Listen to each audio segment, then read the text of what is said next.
Fallout 4 has a plethora of weapons, whether that be the weak pipe weapons you find at the start of the game, or an overpowered legendary weapon such as Spray and Pray or a never-ending Gauss rifle. And going through the game and finding better weapons and armour are a huge part of the Fallout experience. However, what if you were to ignore all that and stick with the weapons you find when you first wake up? Today, that question will be answered in Can You Beat Fallout 4 Survival with only weapons from Vault 111. You all know how Fallout 4 starts. My child is stolen and my wife gets shot, so I'm going to fly through this fairly quickly. Anyway, here is my character and here are his stats. In the vault, we find our first weapon, the security baton, then move on to quickly find our second. With a 10mm pistol in hand, I kill the remaining rad roaches, pick up the Pip-Boy and leave the vault, entering the wasteland with the only weapons I can use for the entire run. On hand are 2 security batons, 2 10mm pistols. However, I do scrap the extras later on. I also make a mental note to come back to the cryo later, but completely forget about it. I first head on down to Sanctuary and talk to Codsworth, who I let deal with all the flies, as my ammo is very limited, and having never played survival before, the flies dealt a lot more damage than I thought they would. Now would be a good time to mention, I also decided to keep the vault suit on the entire time, to fit the vault theme of the run. After Sanctuary, I make my way over to Trudis to deal with Wolfgang. Considering my guy's got piss poor charisma, I decided to attack Wolfgang without trying to talk to him first. What a mistake, as I'm obliterated the second he lands a shot on me. It's alright, Oh my god! After that embarrassment, I say fuck it and head straight to Concord.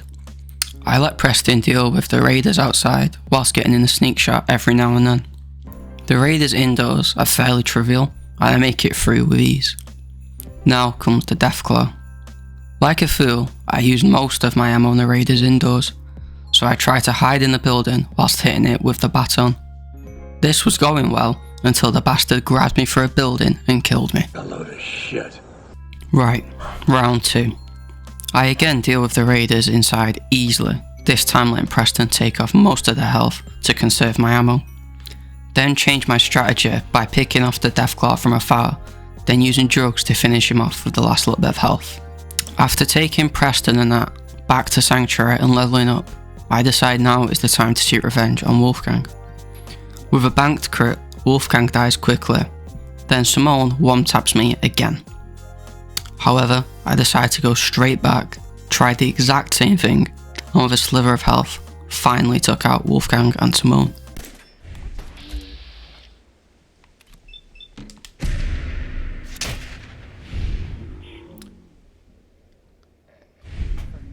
This could be it.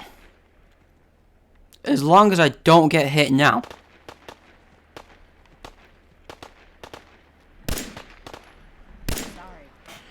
Huge! Fucking done it. It's about damn time. Now it's time to head straight for Diamond City. The journey there was surprisingly uneventful with just a few raiders in the way. When I reached Diamond City, I listened to Piper bang on for what seemed like an eternity before getting in and starting Diamond City Blues. I then killed Cook, as this is a Christian channel and I won't stand for someone banging another man's wife. I then murder 5 people and steal a shitload of drugs for my own use. After the drug bust, I head for Park Street Station to save Nick Valentine. The triggermen inside do pack a punch, however due to their lack of armour, they go down in a few shots. I then sneak up on Dino and take him out with ease, then me and Nick make our escape. The way out is about the same as the way in, just stay in cover, get a few shots to the head to the triggermen. Skinny Malone and his crew, however, were a different story. I thought drugs would be enough, but I was wrong. I was obliterated almost immediately and had to do the entire thing again. Back to Skinny Malone. This time he attacked first, but staying in cover and taking drugs worked well. Considering Skinny Malone is just some fat bloke in a suit, he took a surprising amount of shots to kill. Anyway, with Nick and me escaped, it was time to head back to Diamond City. At this point, you'll see a Twitch chat on screen. All the footage used was streamed on Twitch at Jaeger0.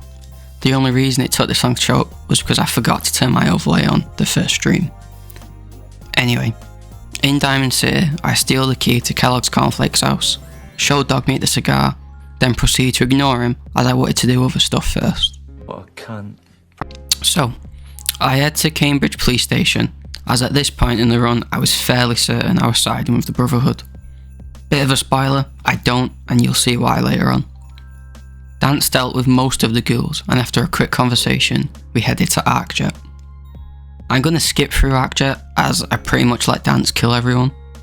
I then set him on fire and killed the simps on the way out. I then head back to Sanctuary to upgrade my pistol when something shocking happened. The game crashed. I couldn't believe it. Fallout 4, a notoriously bug-free game, crashing like that. After loading up the game again, I decide to do a few side quests to level up, as my guy still dies ridiculously quick. So I steal back a locket from some raiders, give Mama Murphy some drugs for a laugh, and build a bunch of shit around Sanctuary for Sturgis. After gaining a few levels, it was time to head to the assembly plant to take out the raiders, as for some reason, they keep raiding a shitty little farm halfway across the fucking wasteland. The raiders inside were pathetic and easy to take out. I mean, here's how quick Jared went down. I then decided it was a good idea to finish off the Diamond City Blues quest to get some more XP before heading to Fort Hagen. Inside the fish packing plant, I kill all the ghouls and set myself on fire. Surviving that, I go outside to solve the puzzle when the game glitches and the puzzle doesn't solve. I reloaded the save and still now changed, so I just headed straight for Fort Hagen. Inside, I was surprised on how well the pistol held up against the simps. Most went down in 2 or 3 shots, with some of the better simps taking 5. Going through was a breeze, and I thought I was going to do it first time, then this happened. The very last turret took me out in seconds. I was enraged, and out of anger ended the stream there. The next day, I went back with a mind full of vengeance and fear, hence the saving at every bed I saw, and got the stupid fucking turret before it even had a chance to see me. With the turret took out, there was only Kellogg's Frosties left. For the fight I was fairly confident. I had a good weapon and a shitload of drugs, and to be fair it did start well, but I almost fucked it up. I fucked that up. Right. Jet. Psycho.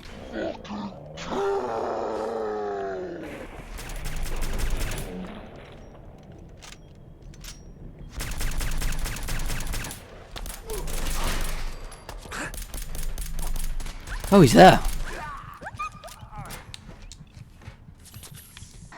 Close one, huh? With Kellogg's Rice Krispies brain in my pocket, I watched the Pridwin arrive and head to Good Neighbour, where Hancock kills someone right in front of me.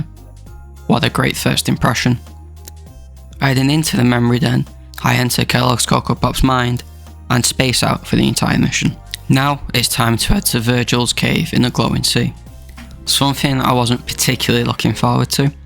However, upon getting there, I killed 2 Deathclaws quite easily, and with my confidence the highest it's ever been, I head for the cave. Then, not 30 seconds later, die to a group of fucking bloatflies. However, undeterred, I try again, this time getting lucky with one of my legendary armor pieces and killing a legendary Deathclaw. I then die to a group of Stingwings. With my confidence the lowest it's been since that time I slid into Sydney Sweeney's DMs and she fucking aired me, I decide to get a power armor from the Brotherhood. I then decide, for some reason, to take on Fort Strong, and as I can't use the minigun, I thought eventually the vertibird would land. I was wrong. After sacking off Fort Strong, and with the power armor in hand, I make my way back to Sanctuary to change the paint on it, and die to a group of fucking Stingwings.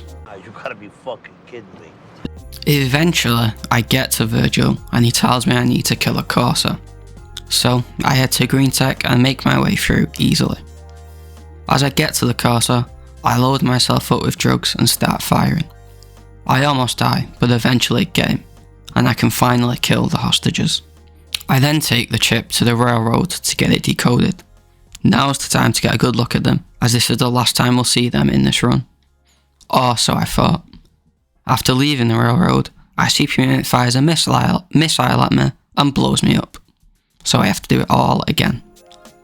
Back at the railroad, I skip through as quick as possible and get the chip decoded. I then head back to Virgil, deciding not to take the power armor this time, as it was virtually useless against the one thing I wanted it to protect me from. Virgil then tells me how to make the teleporter into the Institute. I then do what anyone does after that, and head to Dunwich Burrows. I did this as I've decided to side with the Minutemen. I decided this as it seemed like the ending with the least amount of resistance, and I kept dying to enemies I shouldn't be dying to.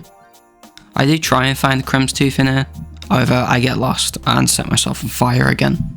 After deciding to leave Kremstooth, I head to the castle to kill some Mirelurk children, when their mother attacks me for no reason at all. So I just sit where she can't hit me and shoot her until she dies.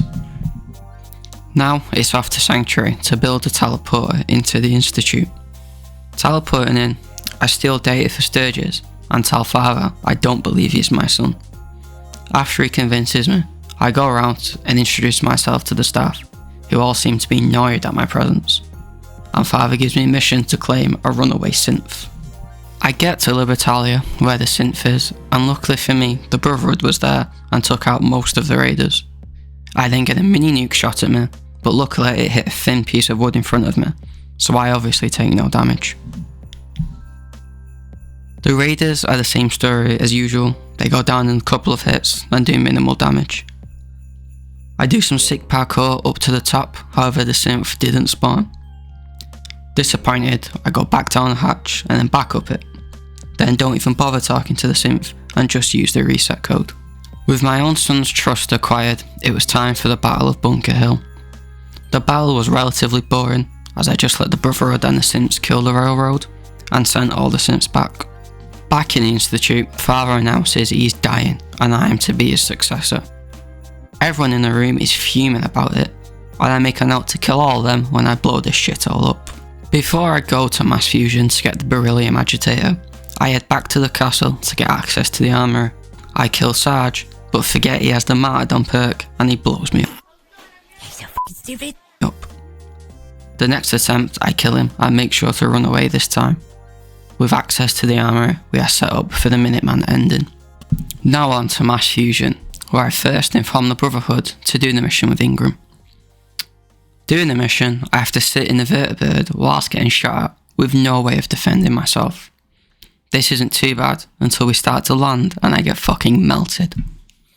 Attempt 2 goes better, and I make it down easily, hiding behind Ingram in the elevator, and in the basement get the agitator.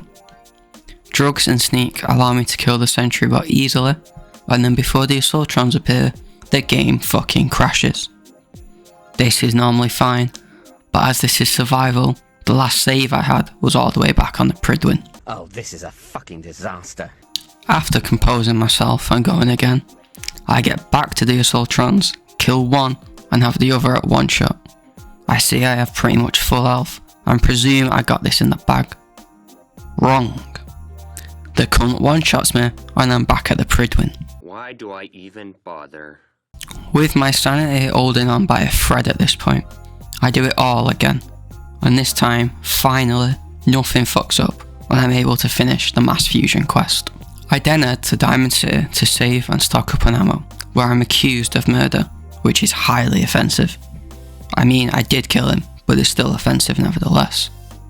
I then kill McDonough as he is a synth, then Piper brutally murders a hostage for no reason. Oh, Piper, what are you doing? Chill out, love.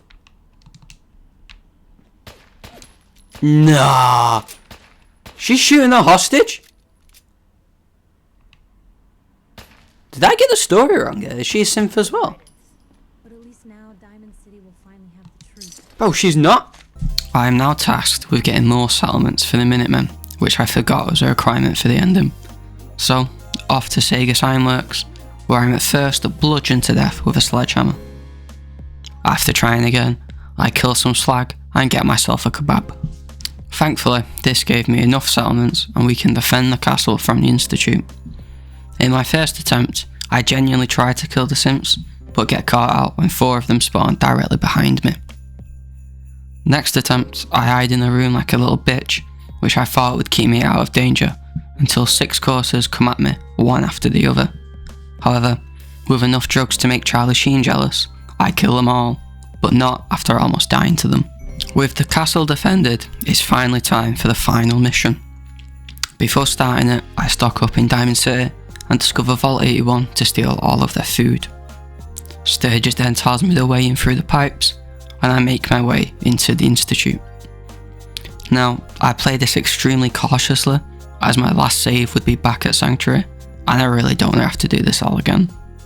So, I sit back getting in a few shots here and there, but let the Minutemen do most of the work. Once reaching Father, I pop a cap in that fill and make my way down to blow up the Institute. I take a load of drugs and 2-shot the legendary synth down there, whilst Preston kills the rest of them. Bomb planted, I tell the synth pretending to be my child to fuck off, and we teleport out of the Institute. At the top of mass fusion, I pray the game doesn't crash, and we blow up the Institute, confirming that you can beat Fallout 4 Survival with only weapons from Vault 111. Thanks for watching, I'm Eager Zero, and I'll see you next time with another challenge run.